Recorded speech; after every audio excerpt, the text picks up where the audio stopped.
Breaking news. দীর্ঘ গোয়েন্দা তথ্যের ভিত্তিতে আজ ২৬শে অক্টোবর সকালে ঢাকা বিমানবন্দর রেলওয়ে স্টেশনে এক বিশেষ অভিযান চালায় ৪৬ স্বতন্ত্র পদাতিক ব্রিগেড। চাঁপাইনবাবগঞ্জ থেকে আগত বনলতা এক্সপ্রেস ট্রেনে এই সামরিক অভিযান পরিচালিত হয়। সামরিক বাহিনীর এই অভিযানে বিপুল পরিমাণ অস্ত্র, গোলাবারুদ ও উচ্চ ক্ষমতাসম্পন্ন বিস্ফোরক জব্দ করা হয়েছে। উদ্ধার সামগ্রীর মধ্যে রয়েছে ৮টি বিদেশি পিস্তল, ১৪টি ম্যাগাজিন, ২৬ রাউন্ড গুলি এবং ২.৫ কেজি গান পাউডার ও ২.৫ কেজি প্লাস্টিক এক্সপ্লোসিভ। প্রাথমিক তদন্তে নিরাপত্তা সূত্রের ধারণা, উদ্ধারকৃত এই সরঞ্জামগুলি পরিকল্পিতভাবে ফেব্রুয়ারি মাসের নির্বাচন বানচাল ও দেশে বড় ধরনের নাশকতা সৃষ্টির উদ্দেশ্যে আনা হচ্ছিল।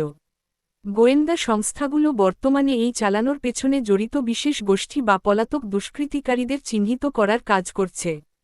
কর্তৃপক্ষের পক্ষ থেকে জানানো হয়েছে, দেশের নিরাপত্তা বিঘ্নিত করার এই ধরনের যেকোনো অপচেষ্টা কঠোর হাতে দমন করা হবে এবং জড়িতদের বিরুদ্ধে দ্রুত আইনানুগ ব্যবস্থা নেওয়া হবে।